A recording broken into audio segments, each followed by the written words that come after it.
Greetings to all. Today we'll see about goods and its classification. In economics, goods are items that satisfy human wants and provide utility. எது பயன்பாட கொடுக்கிறதோ அது நம்ம goodsனு சொல்றோம், பொருள் என்று சொல்கிறோம். For example, to a consumer making a purchase of satisfying product. அவருக்கு தேவையை பூர்த்தி செய்வதற்காக அவர் ஒரு பொருளை வாங்குகிறார். A common distinction is made between goods which are transferable and services which are not transferable. A good may be consumable item that is used to people but scarce in relation to its demand, so that human efforts is required to obtain it. And goods are those tangible things. Tangible means தொடும் தன்மையுடைய, கண்ணால் பார்க்கக்கூடிய, are prescribed as human beings use பண்ணக்கூடிய products அல்லது பொருள்னு சொல்லலாம். And for which they are willing to pay a price. அதுக்கு ஒரு பணம் கொடுக்க அவங்க தயாராக இருக்கக்கூடிய ஒரு தன்மையுடைய, கண்ணால் பார்க்க முடிந்த, ஒரு இடத்துல இருந்து இன்னொரு இடத்துக்கு நகரக்கூடிய தன்மையுடைய, ஒரு கையிலேருந்து எடுத்து இன்னொருத்தர் கையில கொடுக்கக்கூடிய மார்க்கெட்டேபிள் தன்மையுடைய அப்படின்னு சொல்லக்கூடியதான் எக்கனாமிக்ஸ் பொறுத்த வரைக்கும் குட்ஸ்னு சொல்றோம். அதை சந்தையில விற்க முடியணும், ஒரு நபர் கையிலேருந்து இன்னொரு நபர் கைக்கு எடுத்து கொடுக்க முடியணும்.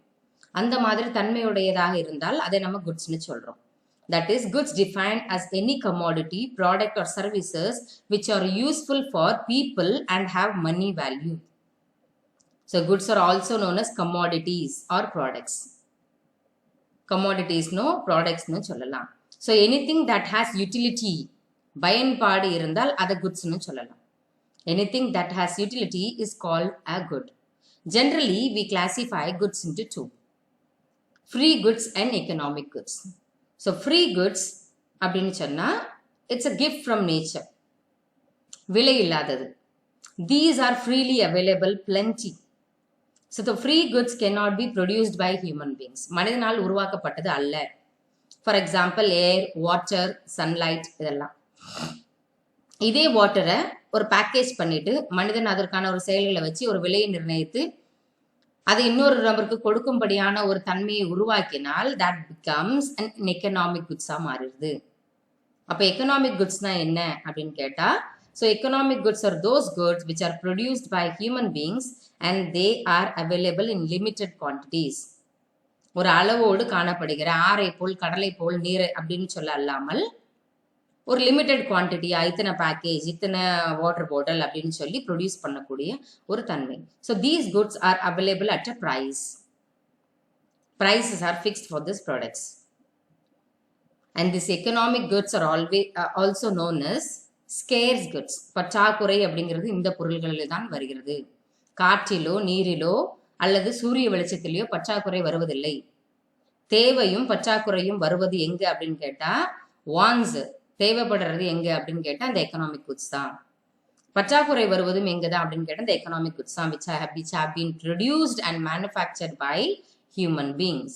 Sometimes free goods are also known as economic goods. Example, அந்த water தான்.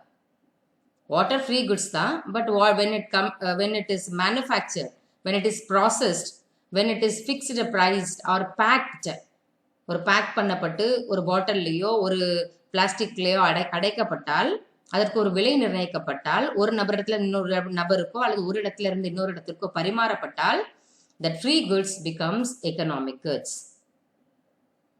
So this is all about free goods and economic goods. So free goods, plentiful with no price. For example, we said rainwater, air, sea water and other things like, which is available for free. And economic goods are produced from scarce resources which has a cost. அதுக்கு ஒரு செலவு இருக்கு, பிரைஸும் இருக்கு.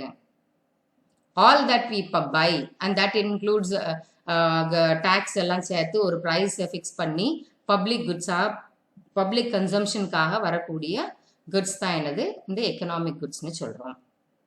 So how do we classify these economic goods அப்படின்னு கேட்டா, generally we classify goods into free goods and economic goods. And generally economic goods are classified into two: consumer and industrial goods. Consumer goods na enna அப்படின்னா those goods which can be used for ultimate consumption.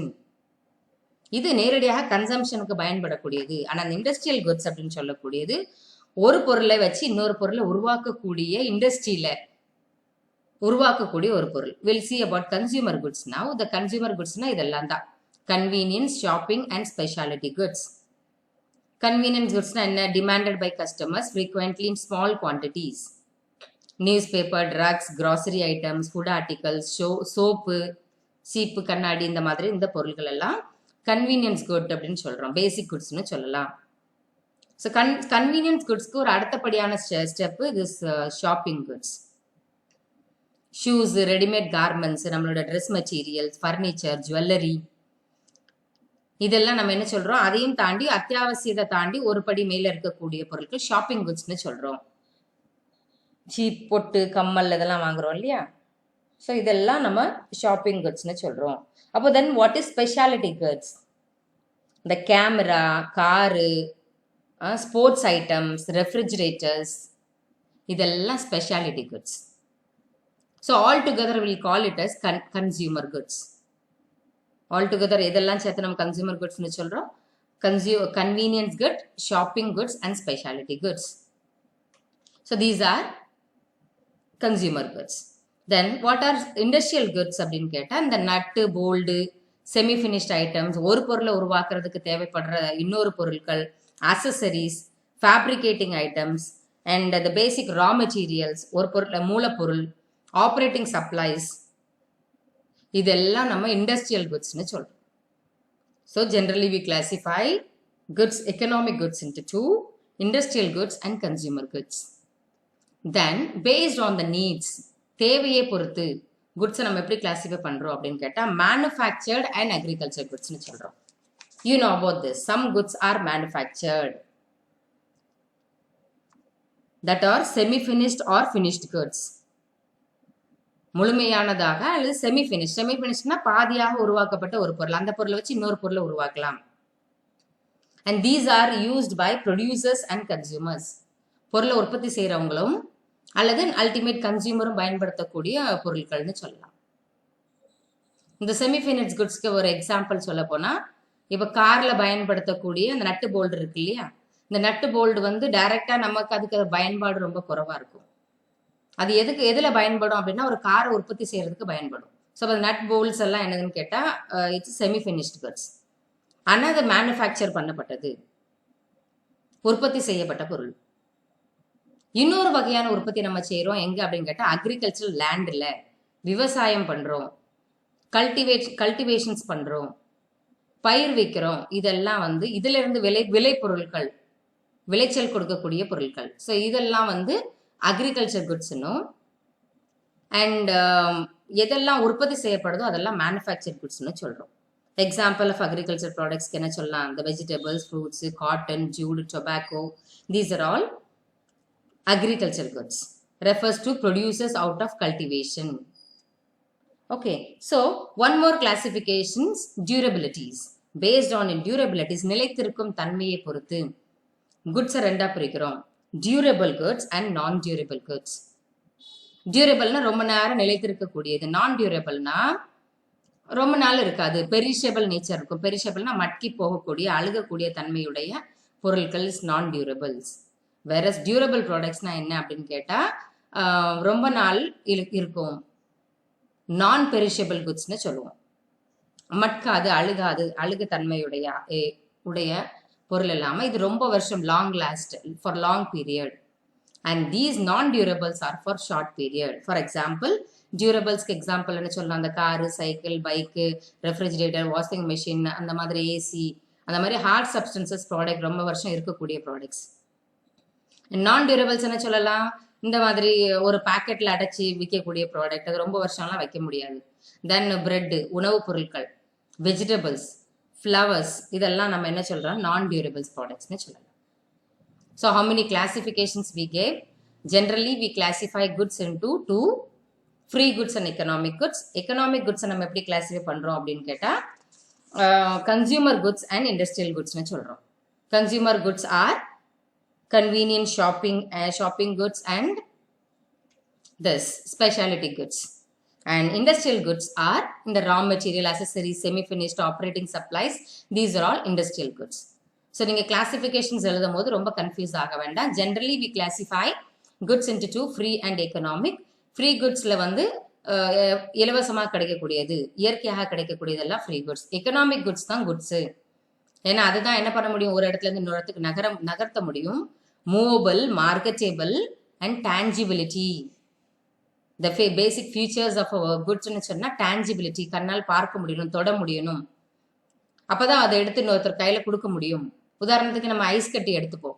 Ice கட்டி எடுத்து ஒரு மொத்தமாகவே ஒரு ice கட்டி இருக்கக்கூடிய இடத்துல இருந்து நான் எடுத்துட்டேன், கையில் வச்சுட்டேன். அதை நான் ஒருத்தருக்கு உடனே விற்க முடியுமா? அது அந்த உருகி போயிடும். அது ஒரு இடத்துல இருந்து என்ன ஆகும் அப்படின்னு கேட்டால், அந்த ஐஸ் கட்டியானது நான் 5 ரூபாய் அப்படின்னு சொல்லி அவர் கையில் கொடுக்கறதுக்குள்ள உருகி போயிடும். ஸோ அதை பதப்படுத்தி ஒரு பேக்கெட் பண்ணி அதை நான் வந்து ஒரு ப்ரைஸை ஃபிக்ஸ் பண்ணி அதுக்கப்புறம் நான் அந்த ஐஸ் கட்டியை உள்ளே வச்சுட்டு ஐஸ் கட்டி உருகாத தன்மையுடைய ஒரு பாக்ஸில் வச்சு அதை ப்ரைஸ் ஃபிக்ஸ் பண்ணி நான் கொடுத்தேன்னா அது உருகாது. அதை கண்ணால் பார்க்க முடியும், அந்த பொருளை நீடித்திருக்கும் தன்மையுடையது. ஸோ அதை நான் என்ன செய்ய முடியும், விலை ஃபிக்ஸ் பண்ணி கொடுக்க முடியும். ஸோ எதுவுமே டான்ஜிபிலிட்டி இருந்தால் அது குட்ஸ். தென் மூவபிள் இருந்தால் தான் குட்ஸ். ஒரு மரம் ஒரு இடத்துல நட்டு வைக்கப்பட்டிருக்கு, இந்த மரத்தை நான் அப்படியே விலை பேச முடியாது, அதை நான் விற்க முடியாது. Because it's can't be moved. எப்போ அதை மூவ் ஆகும் அப்படின்னு கேட்டால், அந்த பொருளை நான் வந்து என்ன பண்ணுறேன், கட் பண்ணிட்டேன், மரமானது அந்த நிலத்துல இருந்து நான் எடுத்துட்டேன். அதுக்கப்புறம் நான் விலை பேசினேன்னா அதில் இருக்க காய்களோ கனிகளோ பழங்களோ அல்லது அந்த மரத்தில் உள்ள அந்த கட்டைகளையும் நான் என்ன செய்ய முடியும், விற்க முடியும். ஸோ மூவபிள், ப்ரைஸ் இருக்கணும், மார்க்கெட்டபிள் அண்ட் டான்ஜிபிலிட்டி அப்படின்னு இருந்தால் தான் அதை நம்ம குட்ஸ்ன்னே சொல்கிறோம். So based on the needs we classify into 2 and based on durability we classify into 2. இந்த மூணையும் மட்டும் நீங்கள் கிளாசிஃபிகேஷன் ஆஃப் குட்ஸில் சொன்னால் போதும். Generally, we classify into 2, consumer goods and industrial goods. Then, based on its needs, we classify into 2, manufactured goods and agriculture goods. And based on its durability, we classify into 2, durables and non-durables. இது எல்லாத்துக்கும் ஒரு சிறிய விளக்கங்களும் ஒரு எக்ஸாம்பிள்ஸும் கொடுத்தா போதும், நமக்கு தாராளமாக குட்ஸ்னா என்ன, குட்ஸோட கிளாசிஃபிகேஷன்ஸ் என்ன அப்படிங்கிறது நம்மளால ஒரு 5 மார்க்ஸ் கொஸ்டினாக இருந்தாலும் சரி, 8 மார்க்ஸ் கொஸ்டினாக இருந்தாலும் சரி எழுத முடியும். So with this, I thank you all.